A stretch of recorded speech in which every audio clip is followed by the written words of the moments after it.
E se a sociedade parasse de nos dizer para comprar mais e nos permitisse a pensar e respirar mais? E se nos estimulasse a rejeitar o comportamento que nos impele a fazer o que detestamos, para comprar o que não precisamos, com o dinheiro que não temos, a fim de impressionar as pessoas que não gostamos? E se em vez disso passássemos nosso tempo escutando, refletindo, meditando e aproveitando a vida com as pessoas que mais importam para nós? Essa semana eu tô lendo pela segunda vez esse livro aqui, Essencialivro, do autor Greg McQueen, e esses 2 parágrafos que eu acabei de citar foram suficientes para travar minha leitura e eu não consegui mais prosseguir, só refletindo nisso. Em todas as vezes que eu quis ter algo ou ser alguém que as pessoas me diziam que eu precisava ter ou ser, para alcançar uma coisa que no final, quando eu alcancei, não me preencheu, não fazia sentido para mim. E eu me dei conta que eu acabei perdendo a moeda mais valiosa da minha vida,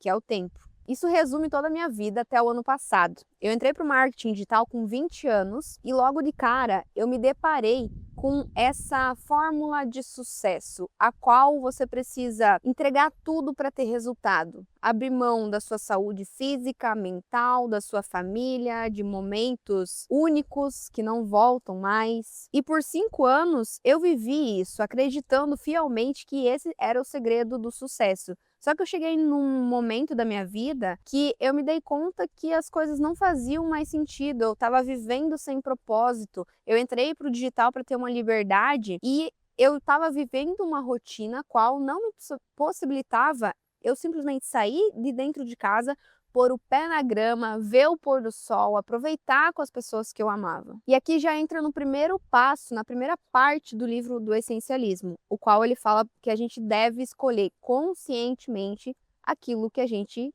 faz. Nós só deixamos que as outras pessoas decidam por nós porque nós mesmos não sabemos o que nós queremos. Essa que é a grande realidade. A gente não tem clareza dos nossos objetivos, a gente não tem objetivo definido. E isso faz com que a gente acabe aceitando várias coisas que chegam até nós que não fazem o menor sentido para aquilo que a gente quer viver. Provavelmente você já deve ter ouvido falar do princípio de Pareto, que 20% dos nossos esforços geram 80% dos nossos resultados. E às vezes o que você não está fazendo é muito mais importante daquilo que você faz. Às vezes você tem a impressão que está sendo produtivo só pelo fato de ter uma lista de tarefas, de atividades enorme no seu dia a dia. Só que no final do dia você se dá conta que você só se manteve ocupado, que todas aquelas demandas que você fez, de fato nenhuma te levou mais perto do teu objetivo. E aí a gente entra na segunda parte do livro,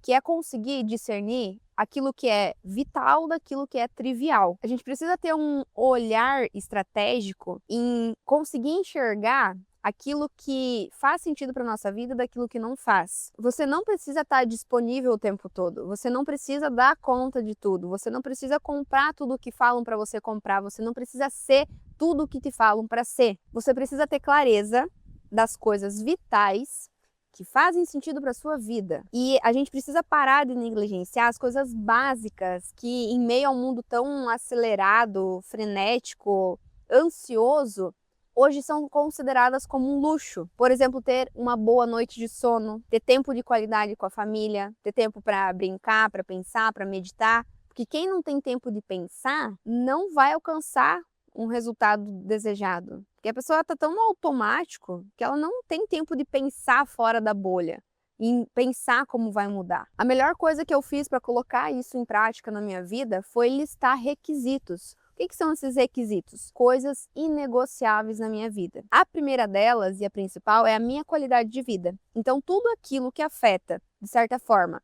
o meu sono, a minha alimentação, a minha saúde física, mental, meu relacionamento, minha família, são coisas que eu ligo um alerta para tentar eliminar essas coisas. E se eu não conseguir eliminar, eu tento buscar formas de fazer isso melhor. Então eu acredito fielmente que se você ter essa lista de requisitos, de coisas inegociáveis para sua vida, vai ser um grande filtro, um grande começo para você separar o que é vital daquilo que é trivial na sua vida. Agora a gente chega na parte de fato que te tira da zona de conforto, que é a parte da execução. A gente precisa criar um sistema que nos possibilite a executar isso de uma forma rotineira e sem muito esforço. Tornar isso de uma forma automática. E esse sistema ele começa com uma pergunta simples: qual que é a área que mais está travada na sua vida? E qual que é o primeiro passo que você pode fazer para mudar? Então, é a tua saúde física? O que você pode fazer para mudar isso? É começar com 5 minutos de exercício? Não existe segredo, sabe? Às vezes parece uma coisa tão pequena, só que você negligencia o fato de que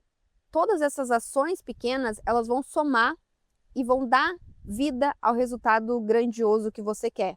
Então, por exemplo, 5 minutos de exercício diário, 10 minutos, 30 minutos, podem parecer pouco no dia a dia, mas num longo período de tempo, essas ações somadas, elas vão trazer o resultado físico, a sua saúde, sua vitalidade que você busca. Começa com uma flexão por dia, uma página por dia, um vegetal por dia, um copo d'água por dia. Começa pequeno hoje e repita isso amanhã e depois de amanhã e assim sucessivamente. O essencialismo, ele não é uma técnica de produtividade ou de gestão de tempo. Ele é literalmente um estilo de vida. E você se questionar todas as vezes como que você pode fazer menos, porém melhor. Aplicando esses conceitos que eu trouxe para você aqui, você vai perceber que você vai viver uma vida muito mais leve, com sentido, com propósito, você vai se comparar menos e você vai se sentir no controle da sua vida de fato. Toda vez que você se pegar pensando que tem que fazer algo, lembre-se que você tem o poder de escolha se fazer ou não aquilo. E com certeza o processo ele vai se tornar muito mais fluido e com propósito, porque você vai viver uma vida baseada naquilo que você decidiu e não no que os outros decidiram para você.